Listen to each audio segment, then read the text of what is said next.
మిత్రులందరికీ తెలుగు తేనీయులు ఛానల్‌కి స్వాగతం. ఈ ఛానల్‌లో ఉన్న కంటెంట్ మీకు నచ్చినట్లయితే ఈ ఛానల్‌ని సబ్స్క్రైబ్ చేసి సపోర్ట్ చేయండి. ఈరోజు మనం 9వ తరగతి తెలుగు పరిమళం పద్య భాగంలో 7వ పాఠమైనటువంటి మాట మహిమ పాఠంలోని మొదటి 7 పద్యాలలో గల పాఠ్యాంశం గురించి తెలుసుకుందాం. మొదటి పద్యం. ఎక్కడే మహాత్ముండు పుట్టించునో వదంతి, నిముషాన నది పెద్ద దంతి ఓలె బలిసి, దిగ్దిగంతాలకు పయన మగును, నడలలో రాజసంబుట్టి పడుచునుండా. మొదటి పద్యాన్ని పరిశీలించండి. ఎక్కడే మహాత్ముండు పుట్టించునో వదంతి అంటే వదంతిని ఏ ప్రాంతంలో ఏ మహానుభావుడు పుట్టిస్తాడో తెలియదట.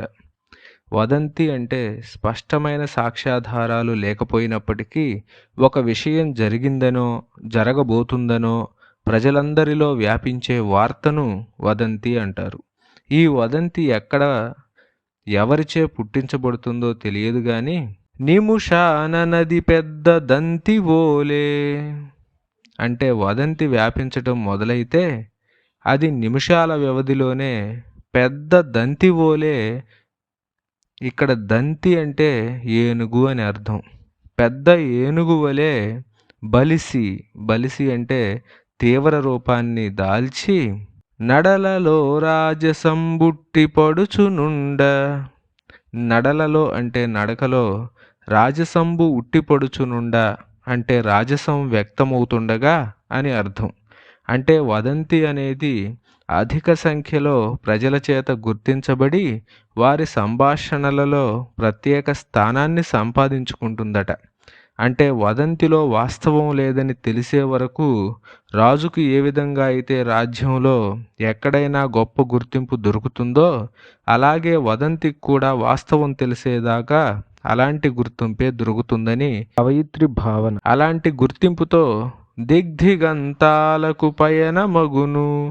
దిగ్దిగంతాలు అంటే దిక్కుల చివరిదాకా, పయన మగును అంటే వదంతి వ్యాపిస్తుంది అని అర్థం. ఇప్పుడు మొదటి పద్యం భావాన్ని పరిశీలిద్దాం.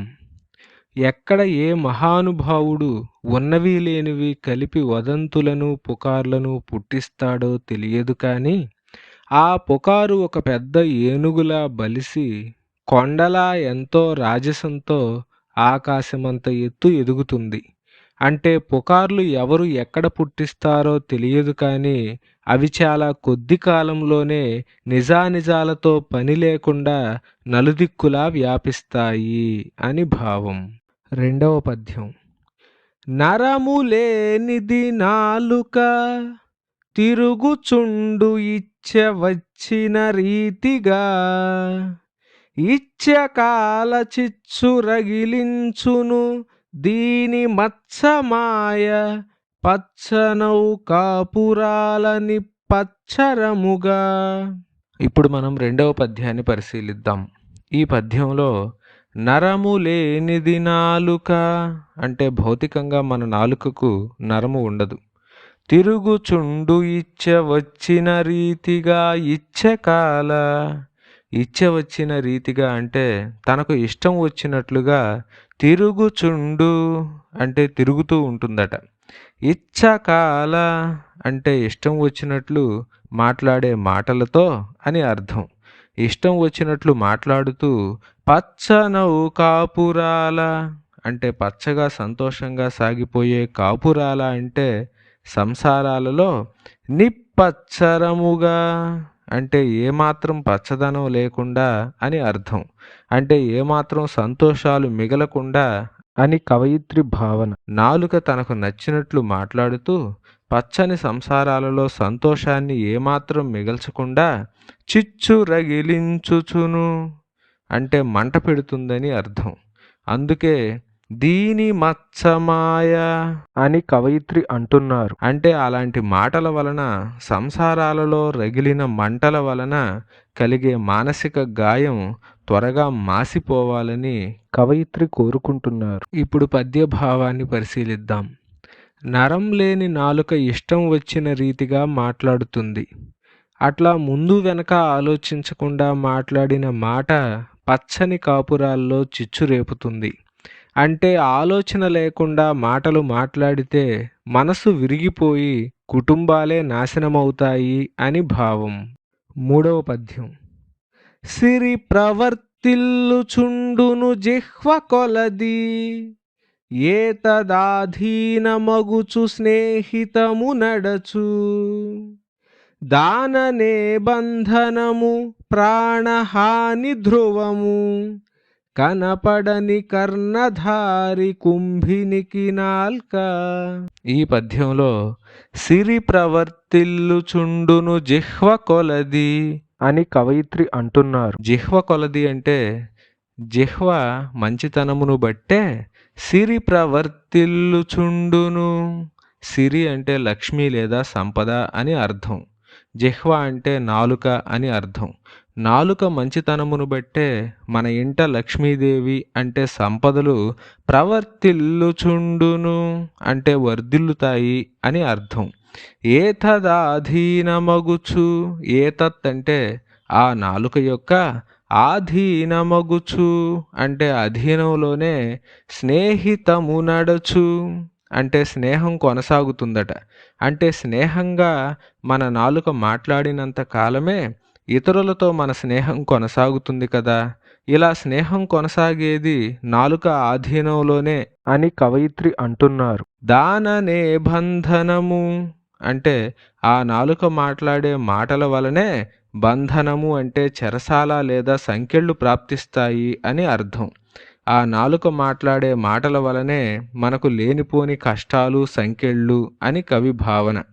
అలాగే ప్రాణహాని ధ్రువము అని కవయిత్రి అంటున్నారు. అంటే నాలుక మాట్లాడే మాటల వలన ఒక్కొక్కసారి ప్రాణహాని కూడా, ధ్రువము అంటే నిశ్చయము అని అర్థం లేదా ఖచ్చితము అని అర్థం.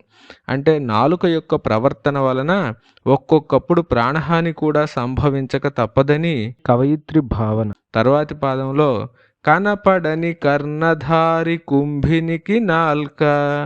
కుంభిని అంటే భూమి అని అర్థం. కర్ణధారి అంటే పడవను నడిపే నావికుడు అని అర్థం. నాల్క కుంభినికి కనపడని కర్ణధారి అని కవయిత్రి అంటున్నారు. అంటే ఈ లోకమనే పడవని కనపడకుండా నడిపే నావికుడితో నాలుకను పోల్చాడు. అంటే నావికుడి వంటిది నాలుక అని కవయిత్రి భావన. అంటే కనపడకుండా మన నాలుక ఈ లోకాన్ని నడిపిస్తుందట. దీనిని బట్టి మాట యొక్క గొప్పతనాన్ని మనం అర్థం చేసుకోవచ్చు. పద్యభావాన్ని పరిశీలిద్దాం. మన నోటి మాట తీరులోనే మన ఇంట సంపద ఉంటుంది. అబద్ధాలు ఆడే చోట లక్ష్మీదేవి ఉండదు. మాట తీరును అనుసరించే స్నేహం నడుస్తూ ఉంటుంది. తాను కనబడకుండా ఈ భూమిని నడిపే నావికుడు నాలుక. దానితోనే ప్రాణహాని కూడా కలుగుతుంది. కాబట్టి మాట తీరు జాగ్రత్త సుమా. నాలుగవ పద్యం. ఊకదంపుడు మాటలు దరగొట్టేసి, పూటలు గడుపుకు పోవు నాల్క. నాలుక మచ్చల వాలుగా, జుట్టును ముడిపెట్టి చూచు నాల్క. రెండు నాల్కల పగరెచ్చగొట్టుచు, తలకొక దారి బట్టించనోపు నాల్క. ఆత్మలో గరళంబు నంగిట నమృతంబు, పొలుపారగా మోసపుచ్చు నాల్క. నాలుకొక్కటి అయిన నానా విధాల రూపములు ధరించుచును, ఏ రోటి చెంత పాడు నా పాట. సర్వము పాడు చేయు వాలునకు లేని పొదును ఈ నాలుకకును. ఇప్పుడు నాలుగో పద్యాన్ని పరిశీలించండి. ఈ పద్యంలో ఊకదంపుడు మాటలు దరగొట్టేసి, పూటలు గడుపుకు పోవు నాల్క అని కవయిత్రి అంటున్నారు. ఊకదంపుడు మాటలు అంటే ఏంటో చూద్దాం. ఊక అంటే పొట్టు అని అర్థం. పొట్టును ఎంత దంచినా ఎలాంటి ఉపయోగం ఉండదు. అలాగే చెప్పే మాటలు ఆచరణ సాధ్యం కానివి, ఎలాంటి ఉపయోగం లేనివి అయినప్పుడు అటువంటి మాటలను ఊకదంపుడు మాటలు అంటారు. అటువంటి ఉపయోగం లేని మాటలను ఊదరగొట్టేసి అంటే ఊపిరాడకుండా చెప్పేసి పూటలు గడుపుకు పోవు నాల్క అంటే కొందరు నాలుకతో పూట గడుపుకుంటూ ఉంటారట. తరువాత పాదంలో నాలుక మచ్చల వాలుగా జుట్టును ముడిపెట్టి చూచు నాల్క అని కవయిత్రి అంటున్నారు. అంటే నాలుకపై మచ్చలున్నవారు ఏదైనా అంటే అది జరిగి తీరుతుందని కొందరి నమ్మకం.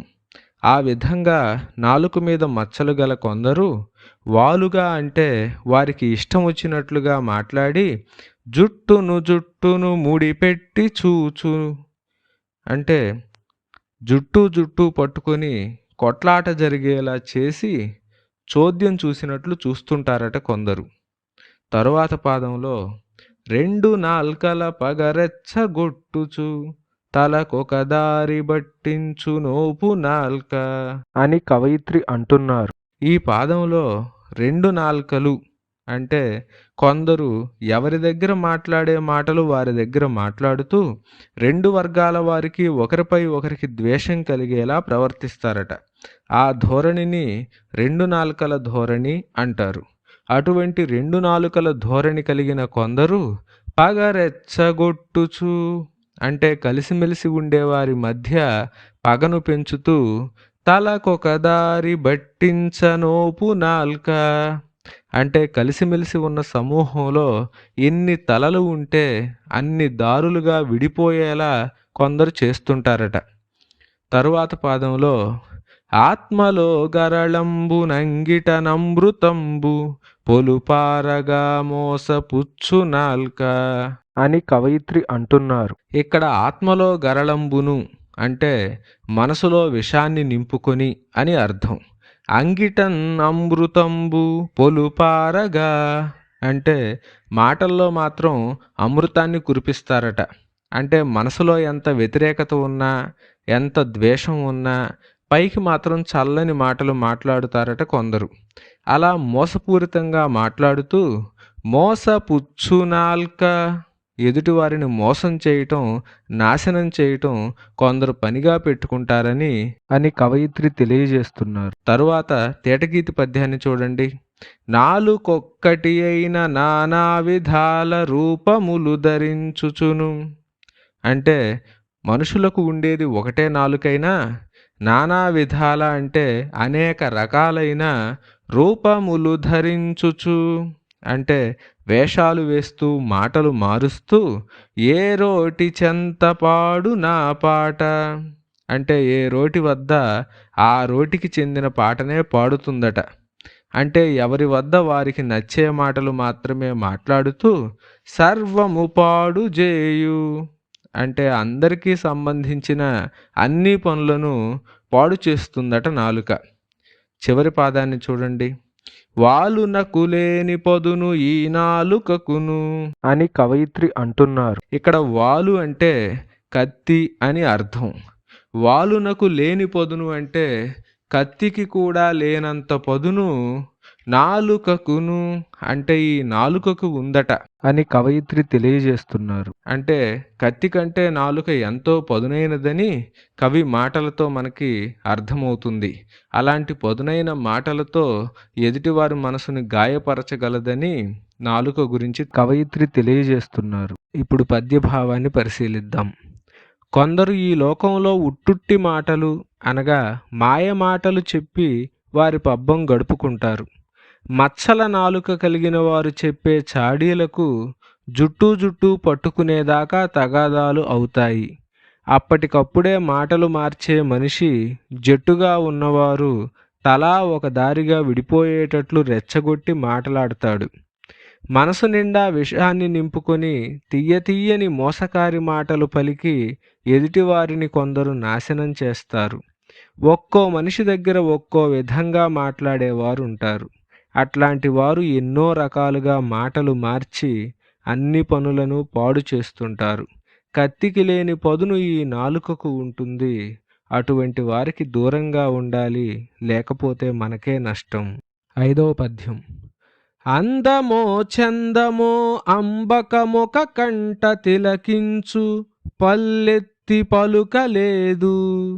మేలైన కీడైన ఆలించుటేగాని చెవిదోయి నొక్కి వచించలేదు. ఇంపైన కాకున్న కంపు కన్గొను నాసికా పుటంబులకు వాగ్ధాటి లేదు. మైసోకునేని రోమాంచమౌనే గాని చర్మంబునకును వాక్సరణి లేదు. పక్వముల చెవుల్ గుర్తించు పనికి తోడు ఎరుగు మాటాడు పని రసనేంద్రియంబు.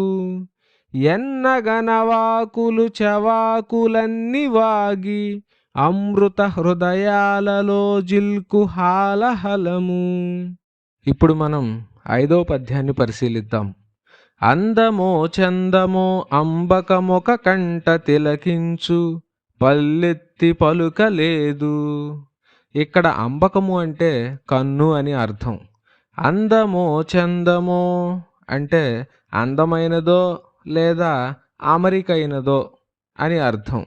దేనినైనా సరే అంబకము అంటే కన్ను అని చెప్పుకున్నాం కదా. ఈ కన్ను ఒక కంట తిలకించు అంటే నిరంతరం ఒక కంటితో చూస్తూనే ఉంటుందట. కానీ పల్లెత్తి పలుకలేదు అంటే నోరు తెరిచి చూసిన దాని గురించి మాట్లాడలేదు అని అర్థం. తరువాత పాదంలో మేలైన కీడైన ఆలించుటే కాని చెవిదోయి నొక్కి వచించలేదు అని కవయిత్రి అంటున్నారు. ఇక్కడ చెవిదోయి అంటే చెవుల జంట. మేలైన కీడైన ఆలించుటే కాని అంటే మేలుని తెలిపే మంచి విషయమైనా కీడుని తెలిపే చెడు విషయమైనా ఆలించుటే కాని అంటే కేవలం వినటమే కానీ నొక్కి వచించలేదు అంటే విన్నదాని గురించి నొక్కి మాట్లాడలేదు అని కవయిత్రి తెలియజేస్తున్నారు. తరువాత పాదంలో ఇంపైన కాకున్న కంపు గన్గొను నాసికా పుటంబులకు వాగ్ధాటి లేదు అని కవయిత్రి అంటున్నారు. ఇక్కడ నాసికా పుటంబులు అంటే ముక్కు రంధ్రాలు అని అర్థం. ముక్కు రంధ్రాలు ఇంపైన కాకున్న, ఇంపైన అంటే ఇష్టమైన వాసననైనా, అలాగే కంపైన అంటే భరించలేని దుర్వాసననైనా అని అర్థాలు. అంటే ఇష్టమైన వాసననైనా దుర్వాసననైనా ముక్కు రంధ్రాలు కన్గొను అంటే గుర్తిస్తాయట. అంతేకాని వాగ్ధాటి లేదు అంటే ఆ వచ్చిన వాసన గురించి అనర్గళంగా మాట్లాడలేదు అని అర్థం. తరువాత పాదంలో మైసోకునేని రోమాంచమౌనే గాని చర్మంబునకును వాక్సరణి లేదు అని కవయిత్రి అంటున్నారు. ఇక్కడ మై అంటే శరీరం లేదా చర్మం అని అర్థం. ఏదైనా చల్లని గాలి మై సోకునేని అంటే శరీరాన్ని తాకినప్పుడు రోమాంచమౌనే గాని అంటే రోమాలు నిక్కబొడుచుకుంటాయే గాని చర్మంబునకును అంటే చర్మానికి వాక్సరణి లేదు అంటే ఆ యొక్క భావన గురించి మాట్లాడే దారి చర్మానికి లేదు అని కవి తెలియజేస్తున్నాడు. తరువాత తేటగీతి పద్యాన్ని చూడండి. పక్వముల చవుల్ గుర్తించు పనికి తోడు. ఇక్కడ పక్వములు అంటే ఆహార పదార్థాలు అని అర్థం. చవులు అంటే రుచులు అని అర్థం. అంటే నాలుకకు పదార్థాల రుచులు గుర్తించే పనితో పాటు ఎరుగు మాటాడు పని రసనేంద్రియంబు. ఇక్కడ రసనేంద్రియంబు అంటే రసని అంటే నాలుక అని, ఇంద్రియము అంటే అవయవము అని అర్థం. అంటే నాలుక అను ఇంద్రియానికి రుచులు చూడటంతో పాటు మాట్లాడే పని కూడా ఎరుగు అంటే తెలుసట. తరువాత పాదాలు చూడండి. ఎన్నగనవాకులు చవాకులన్నీ వాగి. ఎన్నగన్ అంటే పరిశీలించగా, అవాకులు అంటే అనరాని మాటలు, చెవాకులు అంటే అసందర్భమైన మాటలు, వాగి అంటే మాట్లాడుతుందట నాలుక. అమృత హృదయాలలో జిల్కు హాలాహలము అంటే అమృతము వంటి కమ్మని మనసున్నవారి మనసుల్లో హాలాహలము అంటే విషాన్ని, జిల్కు అంటే చిలుకుతుందట, అంటే చిమ్ముతుంది లేదా నింపుతుంది అని కవి భావన. భావాన్ని పరిశీలిద్దాం. అందమో చందమో కన్ను చూడగలదే కాని పల్లెత్తి మాట్లాడలేదు.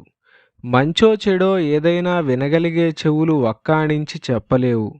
ఎటువంటి వాసనలనైనా పసిగట్టగల ముక్కు అనర్గళంగా మాట్లాడలేదు. వెంట్రుకలు నిక్కబొడుచుకునేలా స్పందించే శక్తి ఉన్న చర్మానికి సహితం మాట్లాడే దారి లేదు. రకరకాల ఆహార పదార్థాల రుచి చూసే పనితో పాటుగా ఏది మంచి ఏది చెడు అని తెలుసుకొని మాట్లాడే పని నాలుకది. కానీ కొందరి నోరు పాముల పుట్టగా మారి అవాకులు చవాకులు మాట్లాడుతుంది. అమృత హృదయాల్లో విషాన్ని నింపుతుంది. అంటే కొందరి మాట తీరు అంత కఠినంగా విషం కంటే హానికరంగా ఉంటుందన్నమాట. 6వ పద్యం. మదిని పొదలెడు తలపుల వెదురు మలచి బుట్టలల్లి దుర్బలుల జో కొట్టునందు గుట్టుగా సత్యమును దాచిపెట్టగలడు. వహ్వ మాటల మేదరి జిహ్వగాడు. ఇప్పుడు మనం ఈ పద్యంలో మదిని పొదలెడు తలపుల వెదురు మలచి బుట్టలల్లి, మదిని పొదలెడు అంటే మనసులో పెరిగిపోతున్నటువంటి, తలపులు అంటే ఆలోచనలు అని అర్థం. అంటే మనసులో పెరిగిపోతున్న ఆలోచనలు అనే వెదురు మలచి అంటే వెదురు పుల్లలను అనుకూలంగా మలచుకొని, బుట్టలల్లు అంటే బుట్టలను అల్లుతుందట నాలుక. అంటే మనసులో మెదిలే ఆలోచనలనే వెదురు పుల్లలతో మంచి మంచి బుట్టలు అల్లుతుందట నాలుక.